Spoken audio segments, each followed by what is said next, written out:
Voilà, donc c'est la triple tentation qu'on va voir ce soir. La triple tentation. Amen. Amen. Nous allons prendre nos Bibles et nous allons ouvrir dans le livre de Luc chapitre 4 à partir du verset 1 à 13. Vous allez nous faire une lecture très rapide là-bas. Luc chapitre 9 verset 1. Jésus, rempli du Saint-Esprit, revint du Jourdain et il fut conduit par l'Esprit dans le désert, où il fut tenté par le diable pendant 40 jours. Il ne mangea rien durant ces jours-là, et après qu'il fut écoulé, il eut faim. Le diable lui dit: si tu es le Fils de Dieu, ordonne à cette pierre qu'elle devienne du pain. Jésus lui répondit: il est écrit, l'homme ne vivra pas de pain seulement. Le diable l'ayant élevé lui montra en un instant tous les royaumes de la terre, et lui dit: je te donnerai toute cette puissance et la gloire de ces royaumes, car elle m'a été donnée, et je la donne à qui je veux. Si donc tu te prosternes devant moi, elle sera toute à toi. Jésus lui répondit: il est écrit, tu adoreras le Seigneur ton Dieu, et tu le serviras lui seul. Le diable le conduisit encore à Jérusalem, le plaça sur le haut du temple et lui dit: si tu es le Fils de Dieu, jette-toi d'ici en bas, car il est écrit, il donnera des ordres à ses anges à ton sujet, afin qu'ils te gardent. Et ils te porteront sur la mer, de peur que ton pied ne heurte contre une pierre. Jésus lui répondit: il est écrit, tu ne tenteras point le Seigneur ton Dieu. De toutes ces manières, le diable s'éloignant de lui jusqu'à un moment favorable. Acclamons pour la parole. Parle de la triple tentation de Jésus. La Bible, il a pris un corps humain et il a vécu en chair. Voilà, mais pas dans la chair, parce que dans la chair c'est différent de en chair. Amen. Donc Jésus a vécu en chair. Alléluia. Amen. J'ai dit alléluia. Amen. Alors, et comme il avait une mission particulière, il allait être tenté. Pas tenté pour lui-même, mais tenté pour nous, afin que sa tentation soit une leçon pour nous. Donc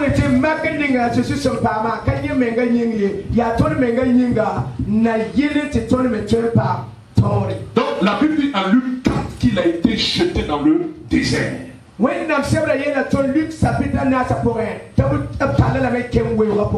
quand il a été jeté dans le désert, le diable va venir le tenter. Mais comment est-ce que le diable va le tenter? Parce que quand nous regardons la manière dont le diable a été tenté, nous comprendrons qu'en tant que chrétiens, ce sont les mêmes tentations que le diable aussi va nous envoyer. Car le Fils sera tenté comme le Père a été tenté.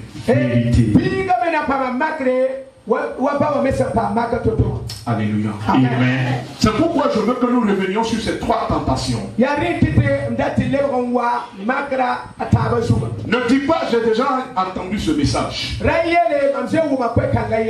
Assois-toi et écoute. Amen. Tu vas comprendre quelque chose. Amen. Parce que Dieu veut te parler d'une nouvelle manière.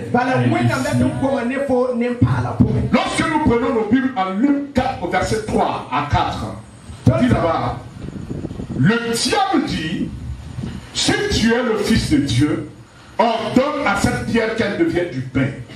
Jésus lui répondit: il est écrit, l'homme ne vivra pas seulement de pain. Acclame le Seigneur. Amen. Première tentation, je l'ai appelée la tentation du ventre. Dis avec moi la tentation du ventre. La tentation du ventre. Est-ce que vous savez que le diable vous tente toujours sur quelque chose qui a un lien avec la chair?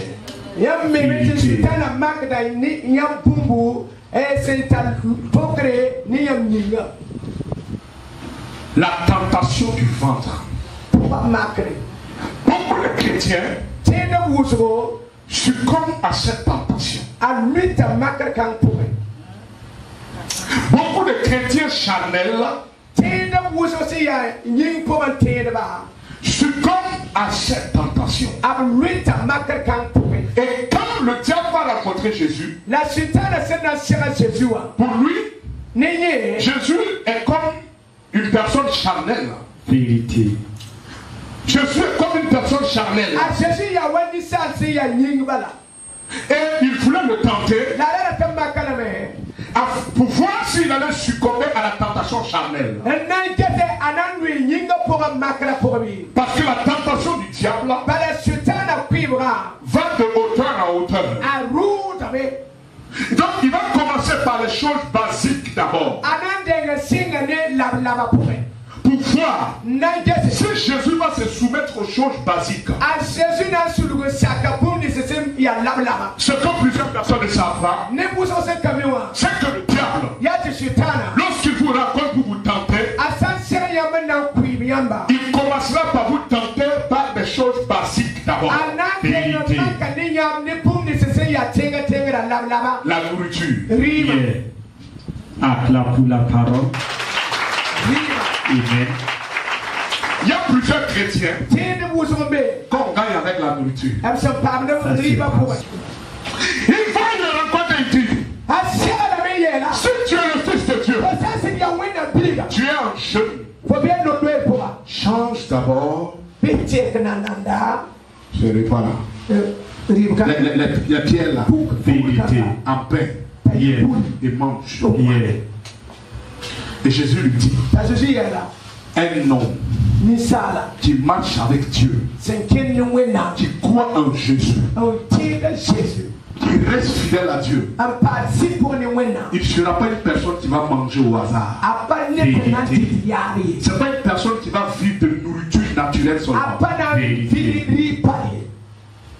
Il doit avoir pour priorité la parole de Dieu comme nourriture. Regardez la vie de plusieurs chrétiens. Quand tu les regardes, tu sais que c'est des gens que le diable gagne facilement par la nourriture. Observe-les pendant la fête. S'il y a une fête, ils ne mangent pas. Non. S'ils ne mangent pas, ils sont capables de faire une grande bagarre à cause. Vérité. Il y a des chrétiens que tu vois, tu les vois comme ça, ils ne peuvent pas jeûner. Ils sont tellement accros à la nourriture. Quand tu lui dis de jeûner, il raccommode et puis il brise ça à midi. Quand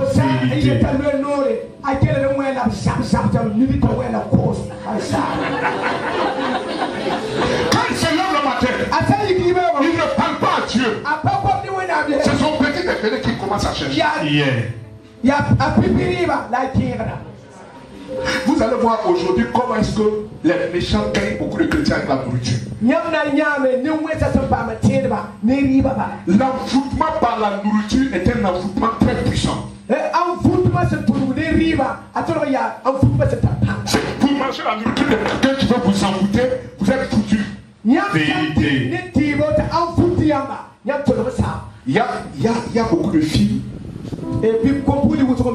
Quand un homme le drague, non, moi je l'aime pas. Mais quand il m'a invité, je vais aller quand même. Mais tu es insensé. Tu ne peux pas dire non. S'il t'invite, il ne faut pas aller.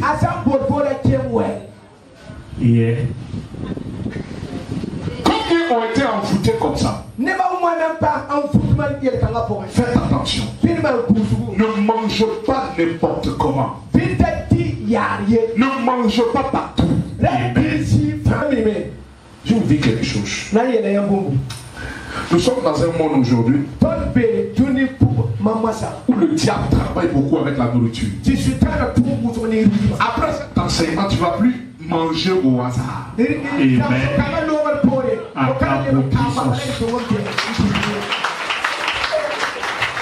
ne vas plus manger au hasard. La tentation du ventre. Le diable lui dit, Jésus, rends ton jeûne et mange. Ouais, il y a beaucoup quand ils jeûnent, le diable est temps comme ça avec du pain. Ici là, il a dit quoi? Du pain. Mais de nos jours, c'est quoi? C'est sandwich. Vérité.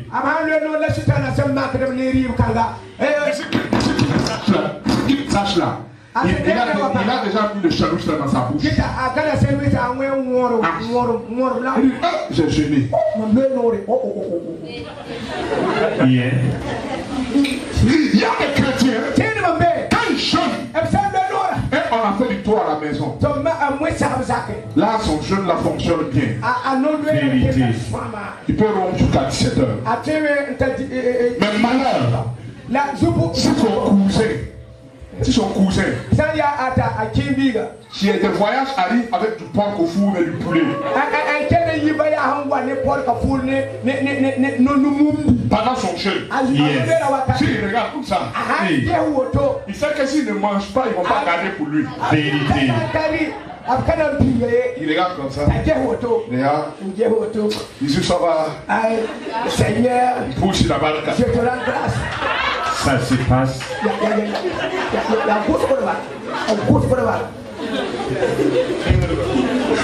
ne vivra pas de nourriture qui passe à la bouche pour entrer dans le ventre, mais vivra de la parole de Dieu.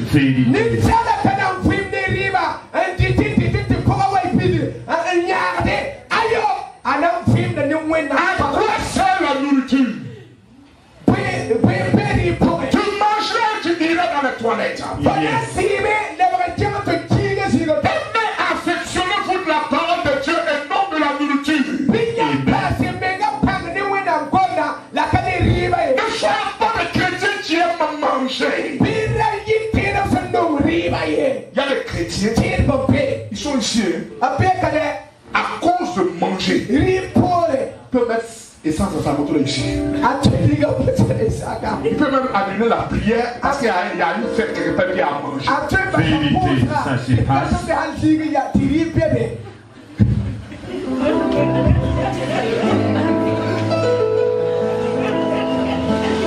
Il y a des chrétiens à cause de la nourriture. Le diable a déstabilisé leur vie. Le diable a amené des maladies dans leur corps. Yes. Le diable a éteint l'onction dans leur vie. Vérité. À cause de la nourriture. Il y a donc, il ne faut pas voir quoi il quand on fait sortir le repas, la nourriture que vous mangez, le diable passe par cette nourriture pour contrôler votre vie. Vérité. Beaucoup de nourriture sont souillées, impures. Et quand vous les consommez, ces nourritures peuvent rendre même impure votre relation avec Dieu. Vérité. Quelqu'un a dit, Jésus a dit, ce n'est pas ce qui entre qui souille, mais c'est ce qui sort qui souille. Écoutez-moi très bien. Il y a des choses, si ça entre en toi, ça te souille. Vérité. Quand Jésus parlait, il parlait dans un contexte donné. Il voulait dire, comme ils n'ont pas lavé leurs mains, ils mangent, ce n'est pas un problème. Ce n'est pas la saleté physique qui souille quelqu'un. Mais il y a des nourritures qui sont liées à des saletés spirituelles. Vérité.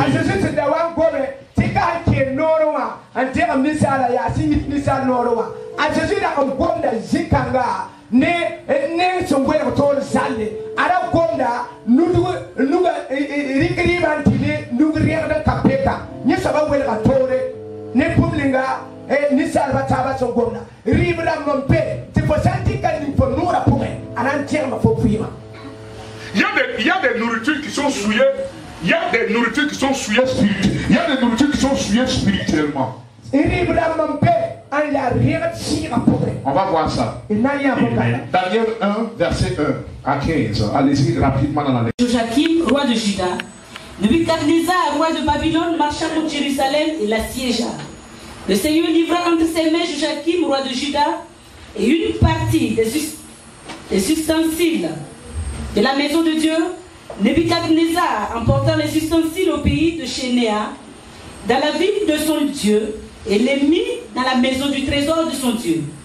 Le roi donna l'ordre à Hatshepnaz, chef de ses eunuques, d'amener quelques-uns des enfants d'Israël de race royale ou de famille noble, de jeunes garçons sans défaut corporel, beaux de figure, doués de sagesse, d'intelligence et d'instruction, capables de servir dans le palais du roi, et à qui l'on enseignerait les lettres et la langue des Chaldéens. Le roi leur assigna pour chaque jour une portion des mets de sa table et du vin dont ils buvaient, voulant les élever pendant 3 années, au bout desquelles ils seraient au service du roi. Il y avait parmi eux donc les enfants de Juda, Daniel, Anania, Michaël et Azaria. Le chef des eunuques leur donnant des noms, à Daniel celui de Belchazdar, à Anania celui de Shadrach, à Michaël celui de Meshach et à Azaria celui d'Abednego.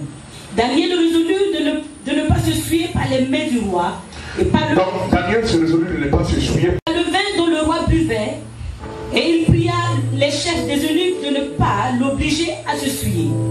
Dieu fit trouver à Daniel faveur et grâce devant le chef des eunuques.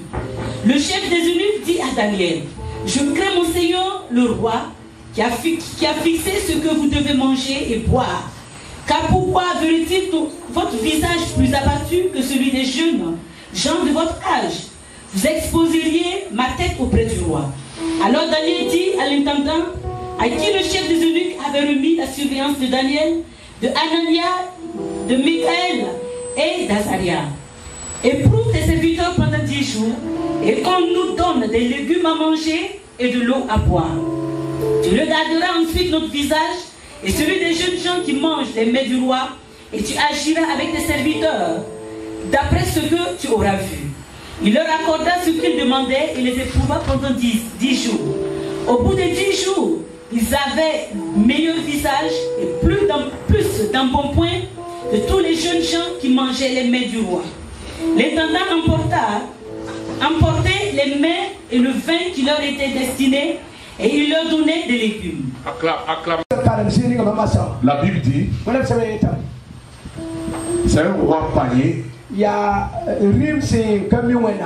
pris des enfants en Israël et il les a emmenés dans son pays. Il voulait les former pour les mettre à côté de lui. Mais dans le groupe là, il y avait des gens pour les suivre. Et il y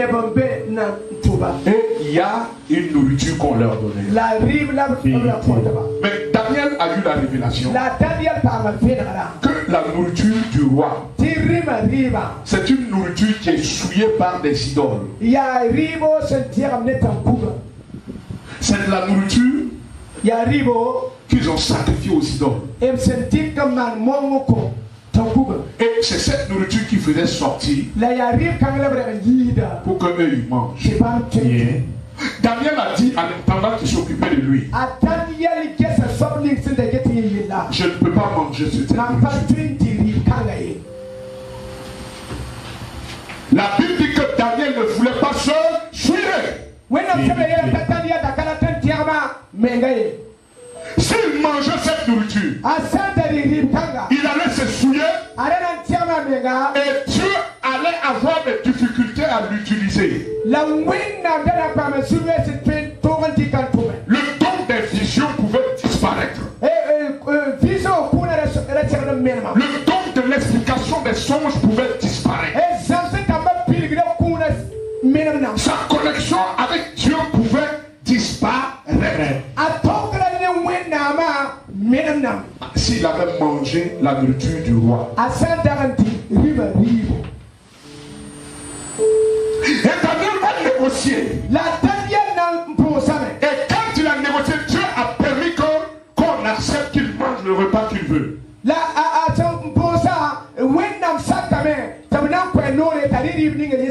Daniel mangeait les feuilles des arbres. Il ne buvait pas le vin du roi. Il ne consommait pas la soupe du roi. La Bible dit que vers la fin, Daniel était plus beau et encore plus en forme que les autres. Et quand tu continues de lire, tu verras que Daniel était le plus les satrapes du roi.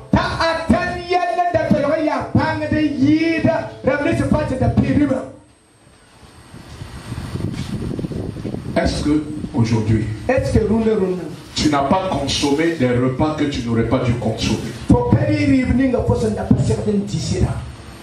Il y a des gens, quand ils sont dans des positions où ils sont coincés, ils disent: ah, vraiment, je ne pouvais pas refuser ce repas-là. Il n'y a pas un repas sur cette terre-là qu'on ne peut pas refuser. Ne mange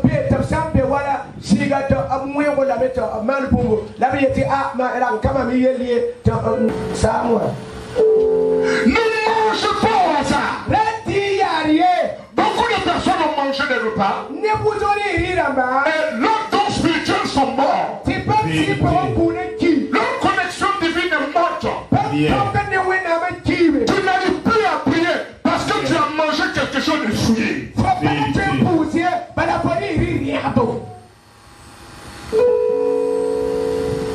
Une fois, quand je commençais le ministère, je suis sorti, j'avais faim.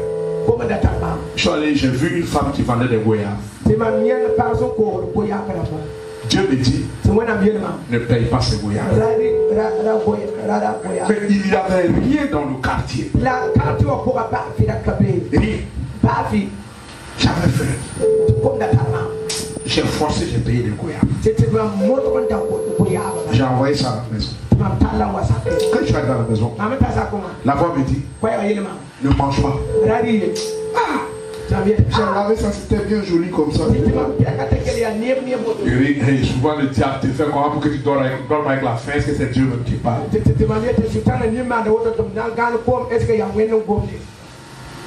J'ai enlevé une première goyave, j'ai mangé. Une deuxième goyave, une troisième goyave, une quatrième goyave. Dieu me dit: regarde, je vais te montrer ce qu'il y a dans ton ventre. J'ai vu une vision où mon ventre était rempli de verre, d'asticots. Dieu me dit: c'est de ne pas manger, tu as mangé. Voici ce qu'il y a dans ton ventre. Je me suis mis à genoux. J'ai dit: Seigneur, pardonne. Je sais que je suis mort.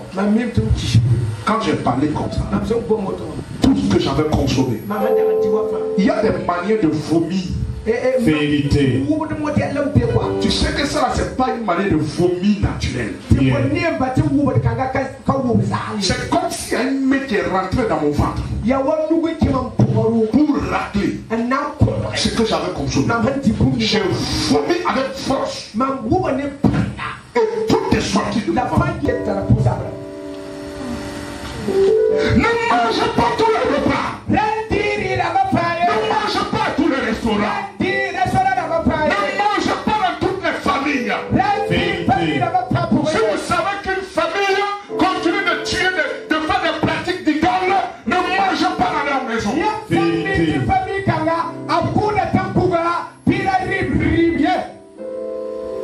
La vie c'est scellé, mais si tu ouvres, tu bois, c'est déjà envoûté. Ce n'est pas partout que tu dois boire, ce n'est pas partout que tu dois manger. Le diable tente beaucoup de chrétiens avec la nourriture. Et une fois que tu manges, ta connexion avec Dieu disparaît. Daniel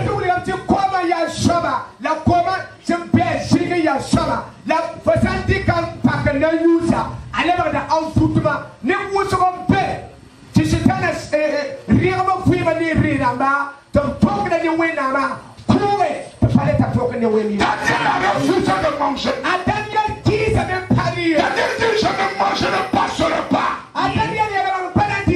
Ce repas est souillé. Je suis une personne mise à part. Mes repas aussi doivent être mis à part. Un enfant de Dieu mis à part ne mange pas au hasard. Un enfant de Dieu qui a une connexion avec Dieu ne mange pas au hasard. Le diable ne peut pas te tenter avec la nourriture de ta foi. C'est quand tu es un chrétien Chanel là, tu ne connais pas ton Dieu, tu te gagnes avec la nourriture. Il y a des chrétiens, à cause de la nourriture, ils peuvent désobéir à Dieu. À cause de la nourriture, ils peuvent mentir. À cause de la nourriture, ils peuvent Vérité. À cause de la nourriture, ils peuvent faire des choses humiliantes. Vérité. Il y a des jeunes femmes, des jeunes filles qui couchent avec des hommes à cause de la nourriture, à cause d'un poulet, Ça se passe. à cause d'un poisson brisé. J'ai honte. Hey. Acclame pour ta délivrance. Amen. Comment est-ce qu'un homme peut t'avoir? Honte de toi. Tu ne sais même pas qu'est-ce qu'il met dans ce repas pour toi.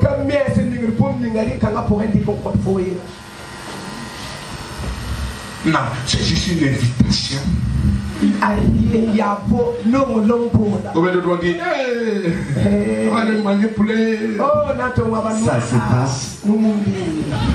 C'est pourquoi après tu dis je vais prier, il n'arrive pas à prier. Tu ne peux pas arriver à prier. Ce que tu as mangé contre la prière. Il y a des envoûtements quand on t'envoûte. Tu ne peux plus aimer ta femme. Il faut que tu aimes la femme qui t'a envoûté. De cette même manière, il y a des repas quand tu les manges. Tu ne peux plus aimer Dieu. Tu aimes les choses diaboliques.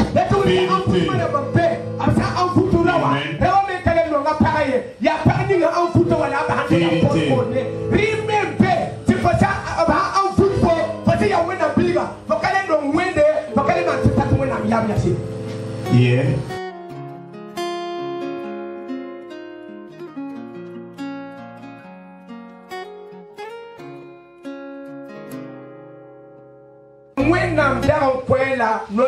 Dieu lui avait dit, quand tu vas aller, ne mange pas leur nourriture. Écoutez bien, dis à ton voisin, ne mange pas leur nourriture. Ne bois pas leur boisson. Et ne prends plus le chemin que tu as appris à l'aller, ne prends plus ce chemin pour rentrer. Dieu lui a parlé, oui ou non? Quand il est allé, il a fait les exploits. Il arrive maintenant. Effectivement, il finit. Jéroboam lui dit, prophète, viens, on va manger.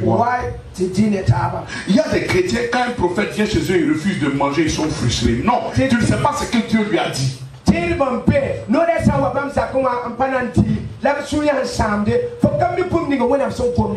de Dieu vient chez toi, s'il dit il ne va pas boire, ne le force pas. S'il dit il ne va pas manger, ne le force pas. Si je viens chez toi, tu me forces à manger et boire, je ne viens plus chez toi.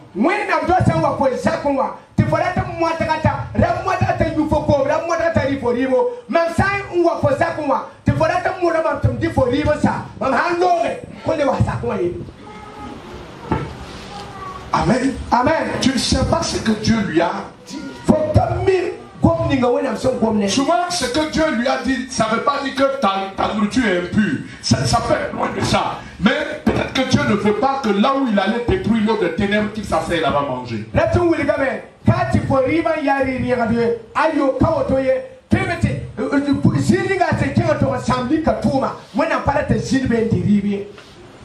Dans le monde, il y a des gens qui partent dans certains coins, ils ne mangent pas là-bas. Amen. Amen. Donc, il a pris sa route et il a pris. Il y a un vieux prophète dans la ville. Quand il a vu le jeune prophète a fait des exploits, là, la jalousie l'a saisi.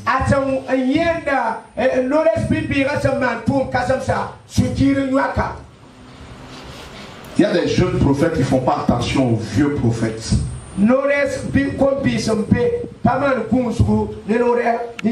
Un vieux prophète peut être jaloux de toi et puis te détruire.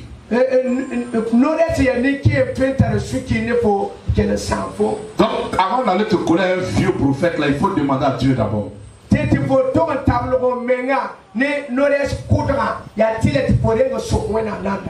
Amen. Amen. Quand ce vieux prophète a vu ses œuvres, il a été jaloux et il a demandé, il a pris quelle voie on lui a montré, il a rejoint. La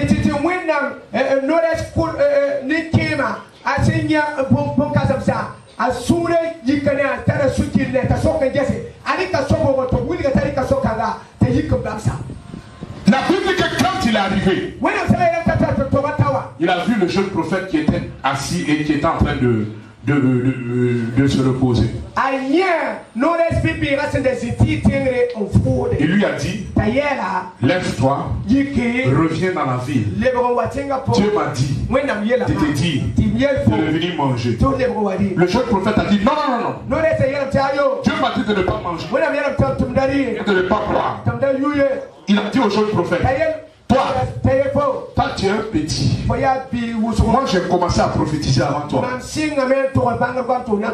Dieu qui m'a dit de venir te dire de venir. Il s'est levé, il a suivi le vieux prophète. Quand il est arrivé, le vieux prophète a fait sortir une table. Il a mangé et bu. Quand il mangeait et buvait, regardez le paradoxe. C'est le vieux prophète qui est allé le chercher, qui a commencé à prophétiser. Tu as désobéi à Dieu. Tu ne vas plus rentrer dans ta ville. Tu vas mourir aujourd'hui. Qu'est-ce que vous voyez? Son péché c'était quoi? La nourriture et la boisson. Est-ce que vous savez que vous pouvez pécher contre Dieu par une nourriture ou une boisson que vous avez mangée?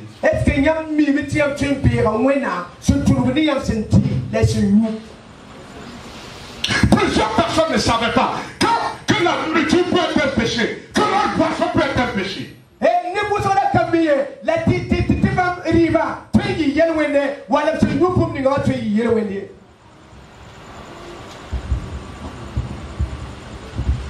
Après cet enseignement-là, tu vas plus aller manger au voisin encore.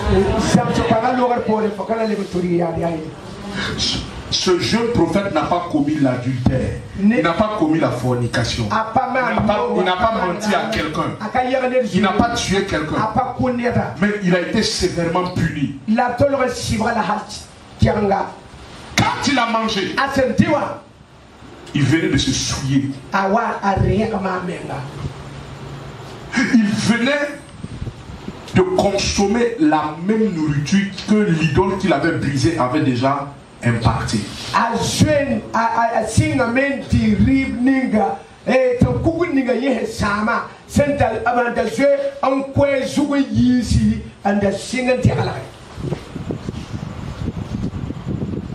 Tu vas briser une idole, mais tu manges un repas qui est déjà sali par cette idole.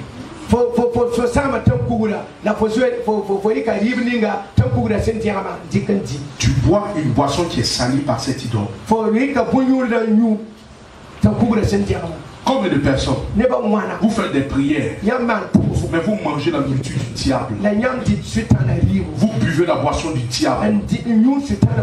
Vous vous rendez impur, inapte à la connexion à Dieu.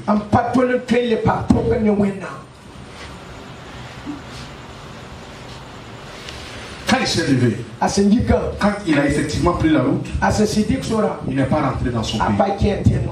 Au milieu du chemin, un lion est sorti et l'a dévoré. Combien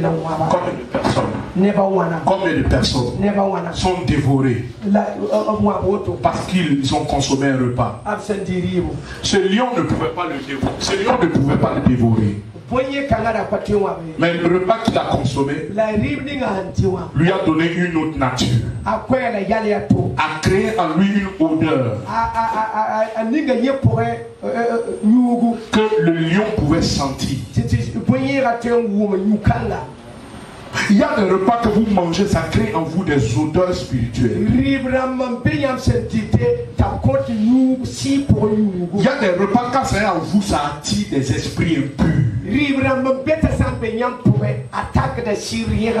des repas, quand c'est en vous, ça appelle des esprits de mort. Il y a des repas, quand c'est en vous,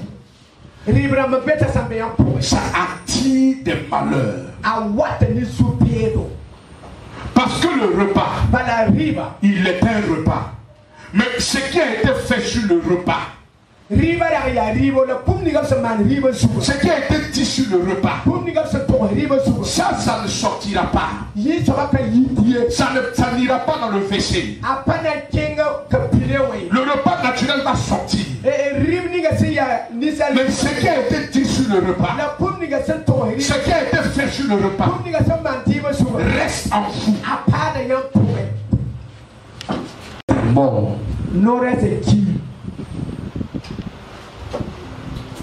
Le lion ne l'a même pas dévoré, le lion l'a tué puis déposé.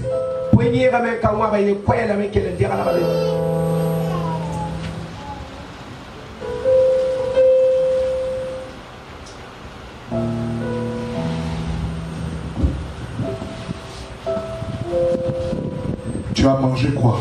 Pose la question à ton voisin. Qui a mangé quoi? Si vous voulez savoir que la nourriture que vous mangez peut être dangereuse pour votre spiritualité, regardez simplement quand vous prenez peut-être 90% des fétiches, c'est des fétiches qu'on consomme, ou soit avec du taux, de la bouillie, de l'eau, du n'importe quoi, mais c'est en aval. Pourquoi? Si ce que vous mangez n'a pas un impact sur le spirituel, pourquoi alors ces fétiches que vous avalez, ça a des impacts sur le spirituel? De la même manière, quand même dans la sorcellerie, pour initier quelqu'un à la sorcellerie, c'est pas la nourriture. Il y a plusieurs qui ont été initiés à la sorcellerie de façon involontaire par la nourriture qu'ils ont mangée. Il